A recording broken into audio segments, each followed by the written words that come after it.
Hey everyone, welcome to the USU podcast. This is Julie Riesler. I am your host, and I am so excited to introduce you today to my guest, to Mark Crandall. You guys are in for such a treat. He has a lot of wisdom that he's cultivated over the years and is going to share a lot with you that's going to help you to be your best USU. Mark Crandall is a licensed social worker. He is a transformational life and business coach. He's a workshop facilitator, keynote speaker, author of Eulogy of Childhood Memories, and he's the host of his awesome podcast, Purpose Chasers. Mark went from a lost boy with countless traumatic experiences to drug addiction, prison, and an underlying self-hatred, to building multiple six-figure coaching practices and leading life-changing workshops where he empowers others to break free from their limiting beliefs towards creating their dream lives. I met Mark through about 15 mutual friends. We were told over and over again to connect with one another. And I just want to say, Mark, it is such an honor to have you here. And I am so inspired by the work you're doing. Thank you for being here today.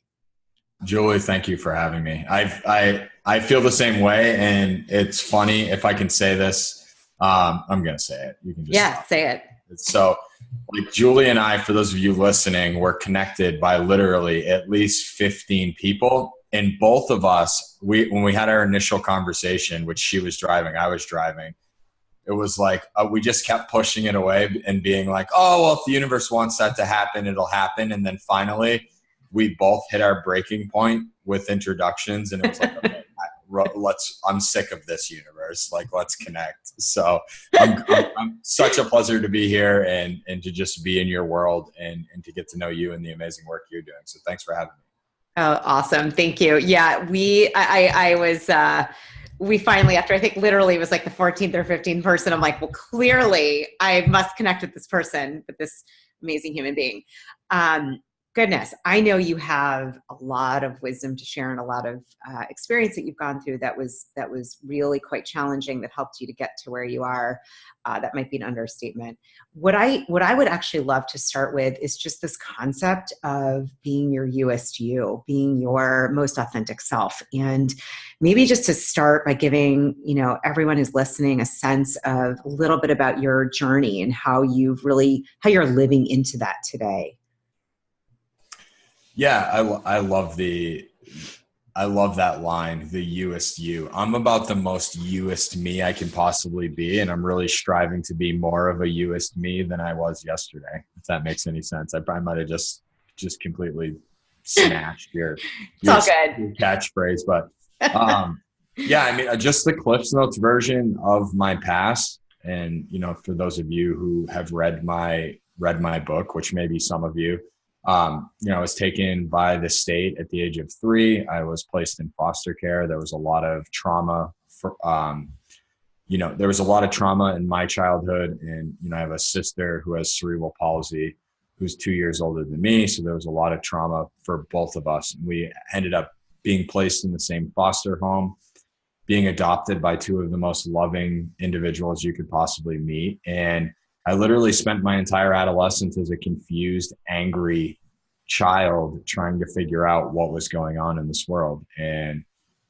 that looked like, I got suspended from school for the first time in first grade for throwing a desk at a teacher. And I don't say none of my past, even in my later years where, I found drug addiction or I became, addicted to drugs and alcohol and lived a criminal life and all of that. I don't say any of this stuff to sound tough, because it's not. And so I think the same place that I got to is a place that so many people that have never experienced what I experienced have gotten to as well. And that the arriving point for me, I just sped through that. Do you want more, Julie? No, I mean, we're going to listeners more. Okay. No, we're going to dive in. We will dive in, but I think what you're saying is, I mean, it's helpful to give a sense of, how you've gotten to where you are. It's quite a path. Yeah. I mean, there was just a lot of trauma. There's a lot of, traumatic moments that I used for a long time to fuel my, my future and to prevent me from stepping into, if you will, my youest you. And I had so many limiting beliefs and so much self-hatred. And, August 23rd, 2007 was the day that I stepped out of New Hampshire State Prison. And unlike all of the other incarcerations that I've had, which at the time was, it was about 6 years of in and out of either group homes or county jail and then prison. I was terrified. August 23rd, 2007, which is also the date that, I entered recovery and became abstinent and haven't ingested a mind or mood altering substance since. I was terrified. And the reason why was because I just absolutely hated myself. And I had just had 2 years in prison reflecting on how much I hated myself. And it's rehabilitation, but you're surrounded by other individuals that are engaged in the same behavior I make this joke for those of you who have never been incarcerated, which I'm sure is a fair amount of your audience, right? You spend the whole time that you're out thinking about not going back, and you spend the whole time that you're in thinking about when you're going to get out. And it's just this vicious cycle, but no behavior has changed because you're essentially in there with gorillas. And I don't mean that. It's like you're trying to become like a well-tamed animal, and then you're in there with like wild hyenas, and then you're released. And so this time when I was released, my adopted mother was there. My stepfather was there to pick me up. My mom was like, "Are you so excited?" And I just looked at her, and probably for the first time in my life, I was honest. And I said, "Mom, I'm terrified." She goes, "Why?" And I was like, "I don't know how to live any other way." And she, I didn't know I was going to tear up on your podcast, but I know I have a great connection with somebody when I feel like safe enough to get that vulnerable. But yeah, and she just looked at me and she's like, "It's going to be all right, Mark." And she used to say to me, all through my childhood, and I tortured this woman. She used to say, "Someday you're going to soar with the eagles. Someday you're going to soar with the eagles." And, it's just a series, and we'll get into the transformation that took place and for me to believe in and tap into my youest you. But that woman is, man, I'm going to tear up I'm going to go even harder in the tear zone. It's like, she stood for me when I just hated myself. And then I went to this drug and alcohol rehabilitation center for 12 years. It was a therapy, or 12 months, 12 years. I got sentenced to 12 months. It was a 12 to 18 month program. And it was a therapeutic community. And it was no joke. Like if you got in trouble, you were outside cutting the grass with a ruler to 3 inches with scissors, like for 8 hours. And so, but there was a woman there named Linda who was my mom. I swear. She used to always say to me, like, "You're going to do so many great things. Like, I love you." And they almost threw me out of there for doing just obscene things in there 3 times. And she voted for me to stay. And so it was just others having belief in me and telling me that I could be more, and to allow me to get to the place where I was willing to explore and slay the dragons, if you will. And that's what I started to do, on my release. Wow. And I'm just thinking, for you to go through such trauma at a young age and then to have self-inflicted trauma, probably just as awful, and then to experience life, in prison, which probably most people listening may not be able to understand, but have a sense of it. I mean, just for me to get my head around that you have come from there, thank God, having a mom, your mom who stepped in and stood for you, to where you are now. I mean, it's astounding, Mark, the growth, the transformation that you've made. I feel like I have so many questions. I'm like asking my brain, okay, which do we go with first? Because thank you for sharing so vulnerably. And I want to meet this amazing mom of yours. I mean, talk about angels in your life. Probably, I'm sure you feel that she's one of them. Yeah, she's beyond. And I mean, she's what, I can't put into words what she means to me. I mean, I wouldn't be here. And I tell her that all the time. And every every year on my anniversary, I thank her for my life, you know, my adoption anniversary and my recovery anniversary. I just thank her because Right. I would have, if it was not for her, I would have taken my life years and years and years ago. And there was a long period of time where I was trying and it just didn't happen. Wow. One of my questions for you, so to go from self-loathing to a space where, I mean, I'm assuming when you're, you know, getting yourself in a situation where you're then brought to prison, there's not a whole lot of self-love or self-connection. I'm just imagining there's probably a lot of self-loathing, as you said. Take us through, you know, so from that date in 2007, where you stopped using drugs and alcohol and you put down substances, let's start there. Like, how did you even get to that point? What was the miracle there that had you stop and be willing to stop? And then I would love to just talk about your journey to really connecting with yourself and transforming. I mean, you literally, you know, for those, if you've met Mark or heard him speak, I'm just going to say this. I mean, you have such a confident, caring, connected presence about you. I would never have known. I mean, I knew a little bit about your background because we spoke, but never in a million years would I've ever thought, oh, this person was addicted to drugs and was also in prison. Never. Or had a tough upbringing. Like, never. It doesn't come across in who you are today. So something shifted big time, you know, to be able to have you be where you are today. Maybe bring us through that journey, starting with what allowed you to stop using. Yeah. So, I mean, fear was the motivating in sobering me up for a while. Right. And I didn't want to get high. I didn't want to drink alcohol again. Although I didn't think that there was a chance that I wouldn't, you know, just based off of my past experience. It was like one of those moments where you just stop kidding yourself, right? I just stopped kidding myself. I knew in my heart and in my mind, which is the battle that we all go through between the heart and the mind, is I knew that at some point the wheels were going to fall off and I just didn't know when. And so I was just trying to get the smoothest ride as I possibly could. And so the whole time that I was in rehab, I was going to group. I was talking about my past for the first time. I was doing everything that I was supposed to.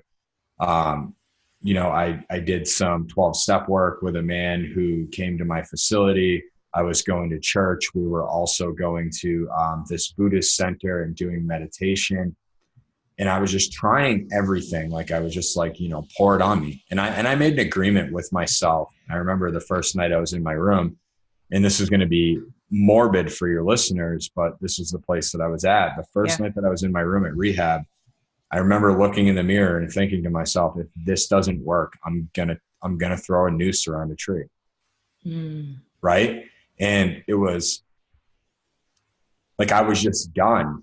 Like, there was no, I'm getting super emotional. I'm so grateful for it. I'm just grateful to be able to feel today. Right. And it's like, there is no, like, I had never tried this recovery, this spirituality. Like, I was going all in, and that was it. And so here's what happened to me, Julie, is like, I remember it clearly. I remember the first time that I was and I'm not, you know, for those of you, I'm spiritual. I don't consider myself religion. I love all practices. I'm open to anything and everything that is good. So I'm at church, and they're singing one of my favorite songs, and I still listen to Christian music. I still love it. And they're singing one of my favorite songs, and I just went light. You know that feeling? You've done so much spiritual work. I know that you know it, right? I just went light. I was like, whoa, what is this? What is this? I love me. And then it was gone. And it was back to the, like, you know, just, you're a horrible person. Like, you'll never be that. You're not destined for anything. And there was little flickers of self-love and like relief. And then I would go, we'd go to the meditation center, and my mind would be a squirrel cage. And all of a sudden the monk would say something, and I'd be like, oh, and there it was again. And so I literally practiced for the past, you know, almost 12 years now. I've literally practiced transformational work for the same reason why I did drugs and alcohol, for the effect produced. I'm not going to kid your listeners. I don't do it Like I don't do everything that I do because it looks cool when Julie reads it at the intro of her podcast. Like I do it because when I lay my head on my pillow at night, I fall asleep. Yeah.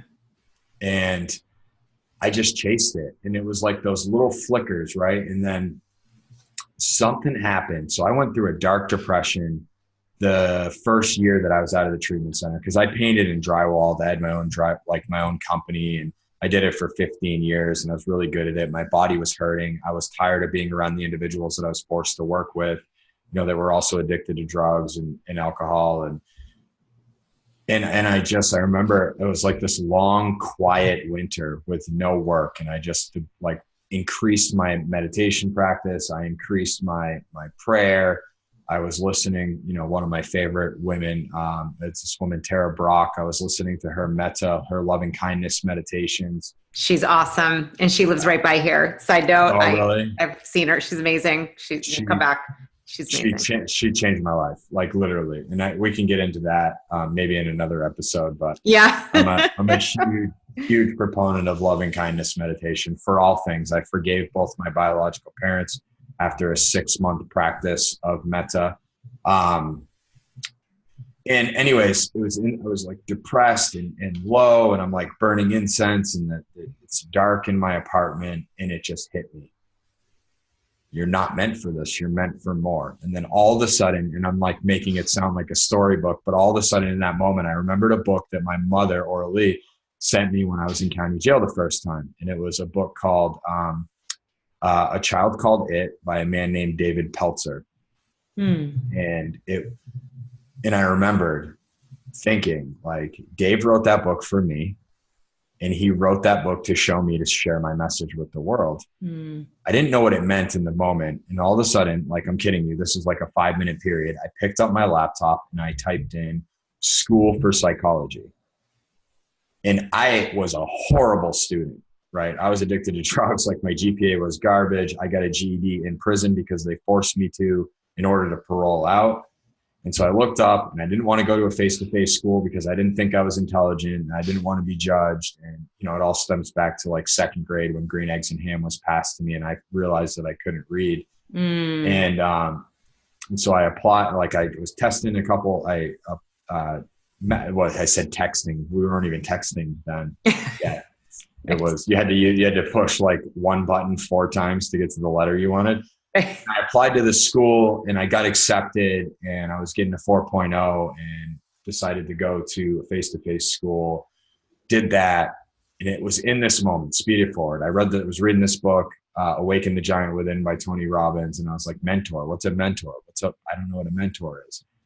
Anyways, I've just been one to do and figure it out later. And so I went to school and I asked one of my professors to be my mentor. He said, what does that mean? I said, I have no idea, but I don't know what I'm doing, and I need to empower others to live their greatest life. He was like, okay, well, let me get you a job interview.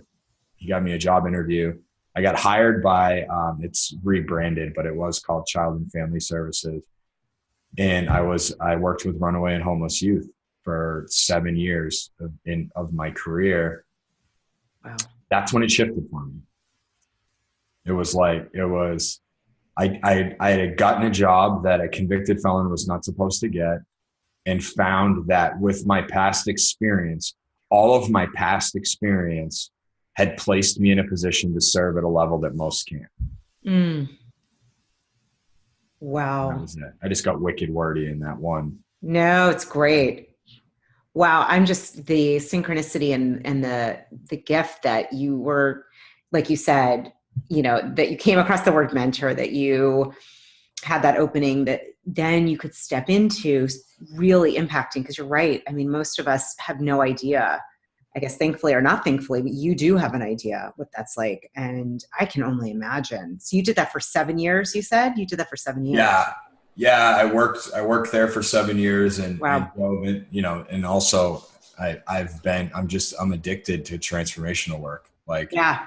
The weirder it is in society's eyes, the greater chance that I'm going to participate in it. We've talked about this. I know. I love it. Off your podcast. But. I love it. We're on the same page. It shows up different, but we're the same. Well, let's dive into this transformation. You use the word chasing, and I know your podcast is is purpose chasers. And I love that idea of chasing it and running towards it and embracing it.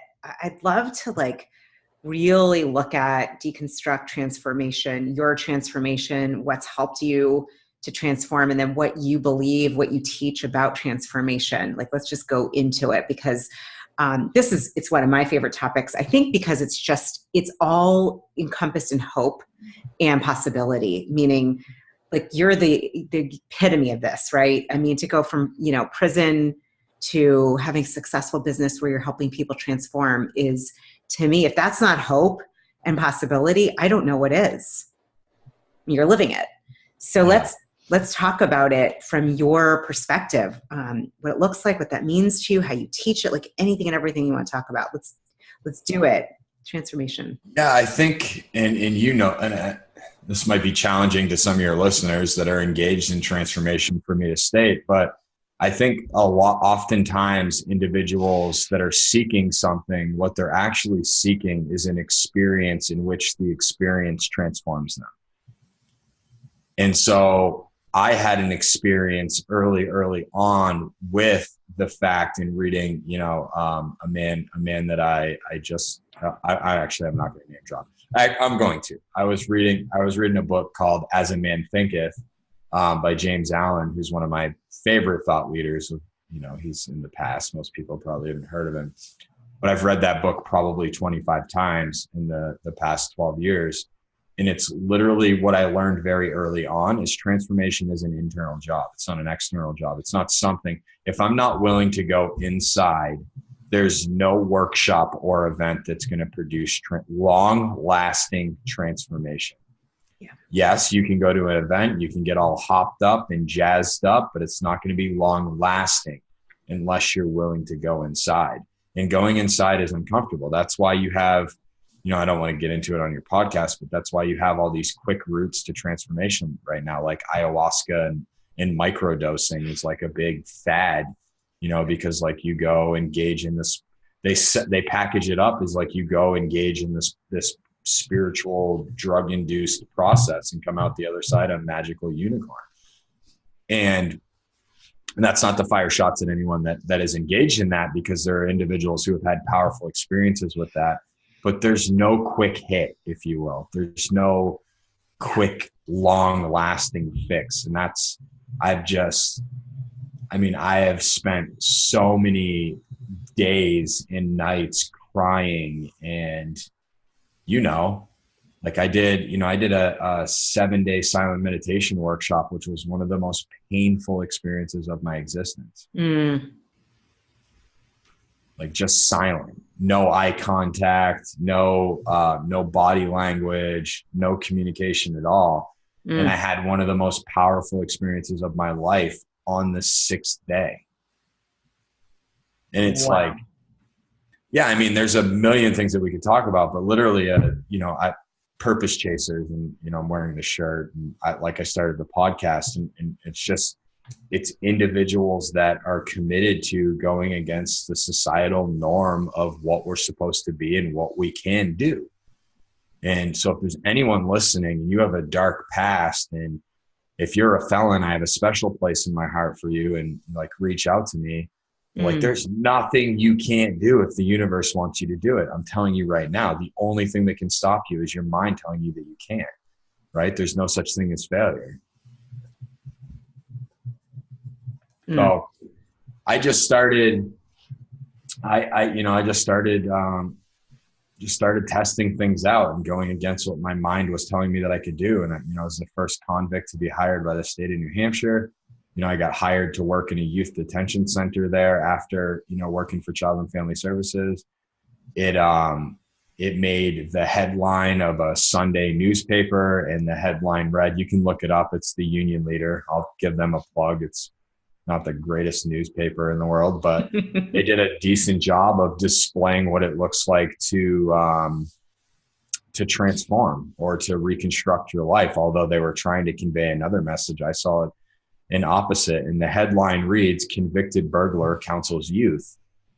And and it was on Sunday news, and I went to work the next day, and all of my colleagues were like, what are you doing here? Didn't you read the paper? I'm like, yeah, they could have done a better job of highlighting my assets, but regardless, Yeah. right? And like all the kids in the detention center were like reading it in school on Monday. They were all coming up to me, and like it created this really nasty, and come to find out, like somebody from the facility had like reported that I was working there, and they got resentful that a felon got.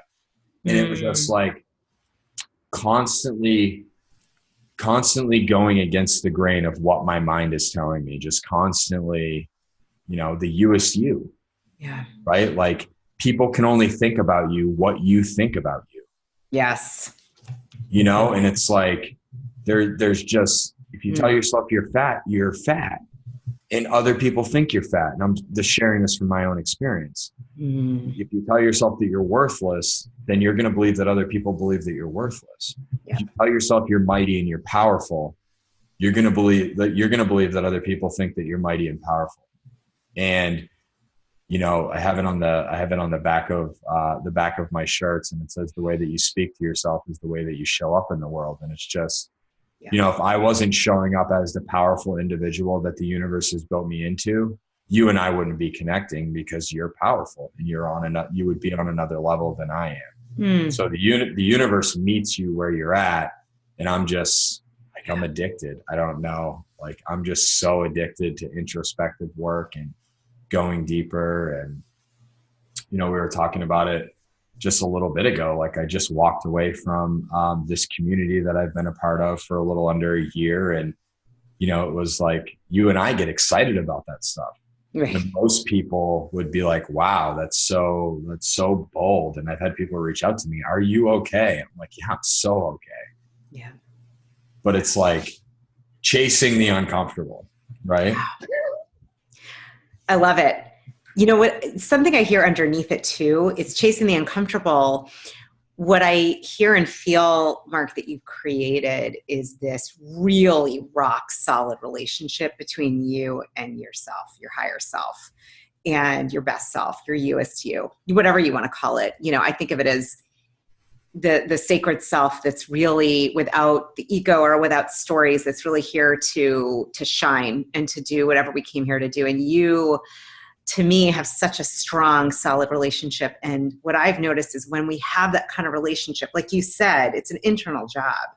Then it's like, not untouchable may not be the word, but then you can leave a community because it doesn't fit, and people can worry and come to you, and it's okay. And it's actually, it gives, what I'm getting is it's given you that grounding to be able to really test the waters of infinite possibilities in your life. And I'm excited for those listening, like, keep your eyes open, because this dude is soaring. You're soaring. And by the way, anyone that wants to soar can soar. Like, come soar with us. Like, I see myself soaring too. This morning I had an image of me as a bird. I'm not even kidding. As in my meditation, this total side note, which is a little out there. I was like, my God, I think I'm a bird right now.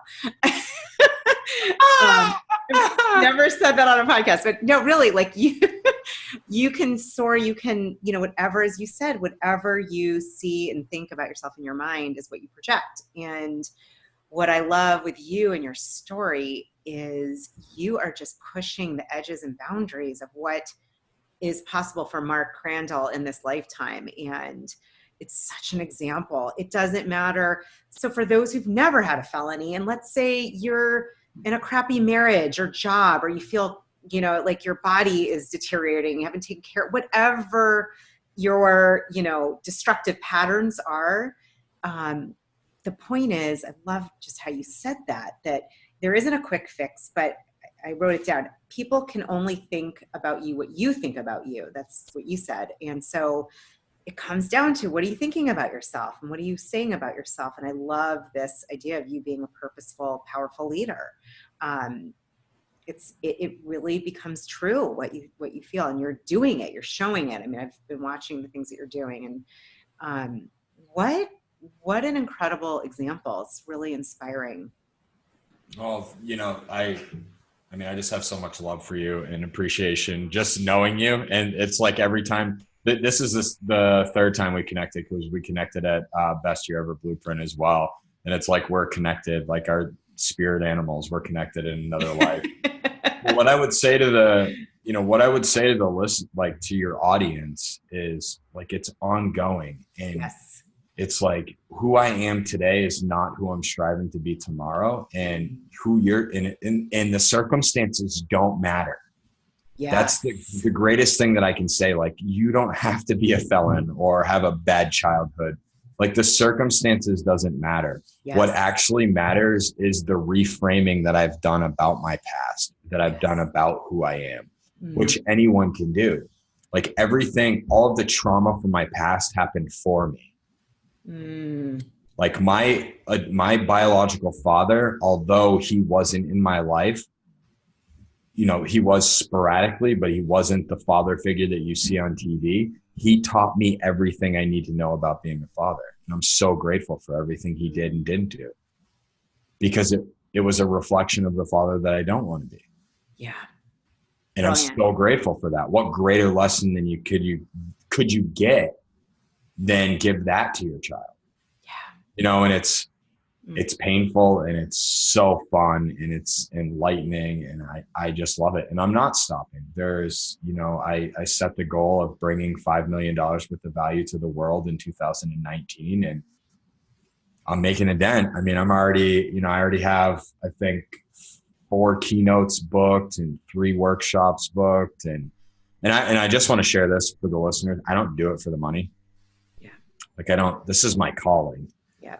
Like, it's my calling in life. Money is just the byproduct of bringing value to the world. So literally the first 5 months that I started my coaching business, I hit 6 figures. It was a fluke. Like, I thought everyone just did that. Like, I wasn't even spending money. Right. And then what I did to spend my money was I donated a bunch. I gave back to a bunch. I started a charity event up in New Hampshire. Like, I wasn't doing it for the money. Yeah. And so it was, it's just an amazing life, and I'm not stopping. So come, the clouds are big up here or down here, wherever you want to. Wherever you are, right. Well, I love what you just said. Also, I'm in the same I'm in agreement and alignment with what you just said, that, you know, to sum up, it's kind of like the money is a byproduct, and it follows when you are heart-centered, purposeful, following your calling. That is a different space to come from. And that's a space of serving. Money, which is energetics. In my mind, it's energetics in physical form that we get to use to make a difference, expand. That is followed because you are doing the internal work and you are following your purpose. You're chasing your purpose, I should say. You are chasing it.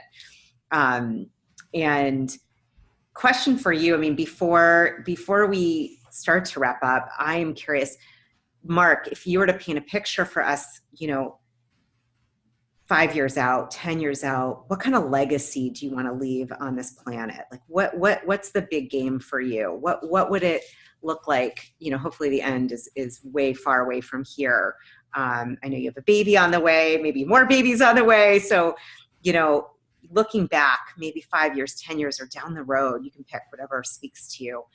What would that look like to leave the kind of goosebumps? I got goosebumps when you asked me that question. So I would 10 years out from now, I have gotten so loud in my message that society no longer views trauma as a defect. That individual trauma victims, having gone through the collection of work that I've created, are now celebrating their trauma because they're so excited to use that to fuel their future. Right. And in society's eyes, like, trauma just gets this, and it doesn't matter what it is, right? You've created a series of stories about who you are based off of that past experience. So me being handcuffed and locked in the closet, like, I lived my whole life based off of that. Like, my mom burned me with cigarettes because of this and because of that. Right. And like, but no, all of that has built me into this unstoppable warrior that I am today. So I'm on an undying quest to change the way that society views trauma. and to empower trauma victims to rewrite the way that they view their trauma and use it as fuel to create an epic life.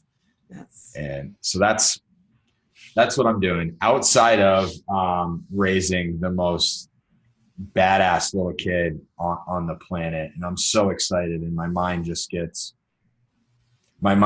flooded with the opportunities. And when I think about my upbringing, like, I'm going to support, encourage, and challenge my little boy who's on his way to experience life big. And don't let society tell you what you're supposed to do, or don't let other people's doubts tell you what you're supposed to do. If, you know, my son wants to be like whatever he wants to be, or, you know, rock on, like, you can do it. And so I'm really just on a quest to, you know, that's not going to stop until I stop, of showing individuals that it doesn't matter what your past circumstances are. You can create the future of your dreams if you're willing to do some work. So powerful. Oh my gosh. I think that would be an enormous and doable possible feat to reframe trauma and to have people understand that, like, as you said, it's not a defect. It actually can be for you. And I'm thinking for those listening, no matter what your trauma is, no matter what those challenges have been, just to take from what you're saying, Mark, today and look at, okay, how has this worked for me? How has this served me where I am? Even just thinking right now, forgetting 10 years ahead, just today, you know, those listening, tuning in, I absolutely believe 100% you are the person to do that. You will do that. I think our world is calling for that. I'm a big believer when you have conflict and trauma and tough situations, that out of that births new desires to heal and change. And you're going to do it. I believe in you 100%. And how cool that you have a little guy on the way, that you get to really step in and be the father that you design and want to be. It's so incredible. I'm pumped. I'm really excited. So awesome. So I just always like to ask questions about wrapping it up. One or two questions for you. Is there a quote that drives you? I love quotes. I think our listeners like quotes or words of inspiration. Is there a quote or something that you say to yourself that you could share that maybe you haven't shared yet, that really kind of helps you to feel so purposeful?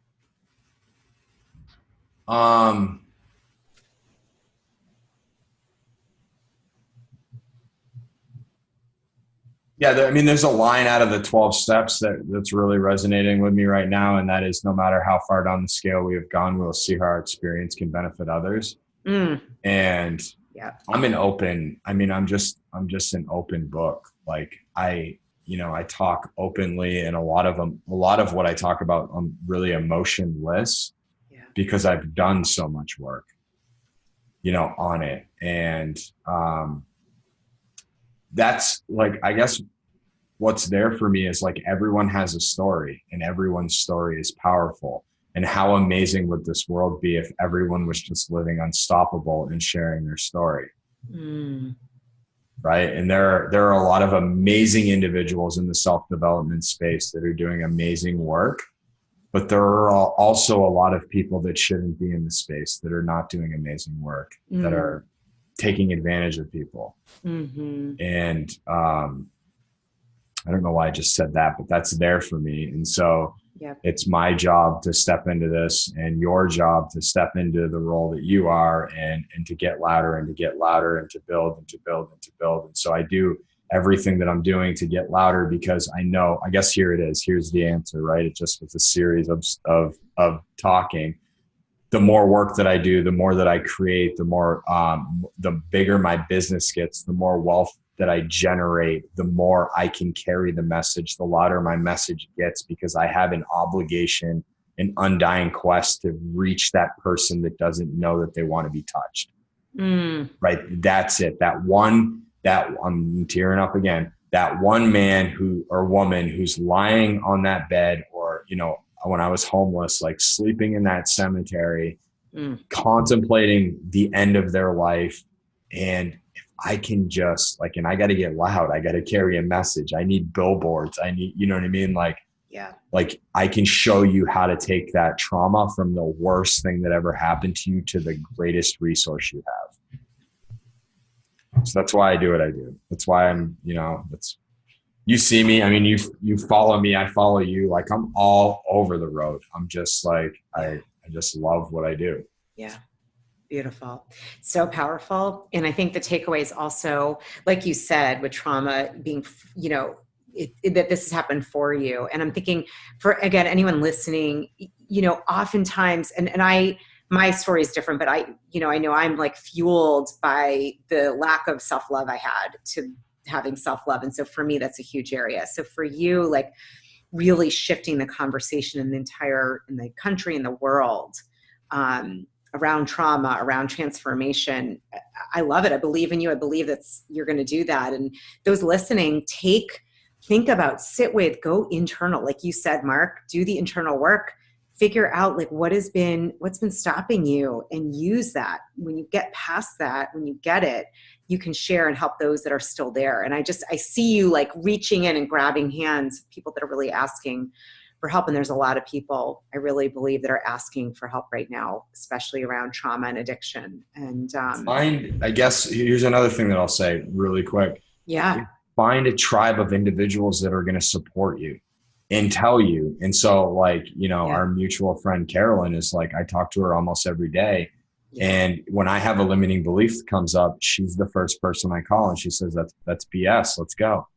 That's great. No, I know. I'm just calling to share it with you. And she's like, all right. And she calls and shares with me. And like, I just have a community of individuals when that stuff comes up, because I'm not doing this for me. I'm doing it for this one guy or gal that's sleeping in the cemetery, or that's at a job right now, or in a relationship right now. And it's just dying to wake up. Yeah. Oh, that's powerful. I love Carolyn. Little note to Carolyn Bostrack, we love her. She's awesome. Give her a plug. Love you, girl. Yeah, she's a soul sister of mine. We actually think we look alike. We actually don't exactly look alike, but that's a whole other conversation. She's awesome. Totally. Yeah. I totally see it. Yeah. There's a similar, she's a wonderful person. I think that is such a great idea for for all you listeners, like find someone trusted, someone you love, someone you connect with, someone you care about, that you can say what's going on in your crazy mind for a minute and to share it. That's so brilliant. And you are such a light. And I am grateful that we finally really connected. I'm grateful to have you here today to share you.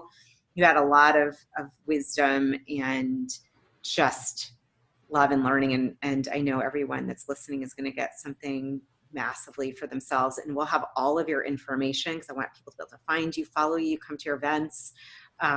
Just watch out, team, because Mark is soaring to really change the way that we look at trauma and transformation. And I know you're going to do it. I'm your sister on the road with you, and I believe in you, and just thankful that you stepped up, and thank God that you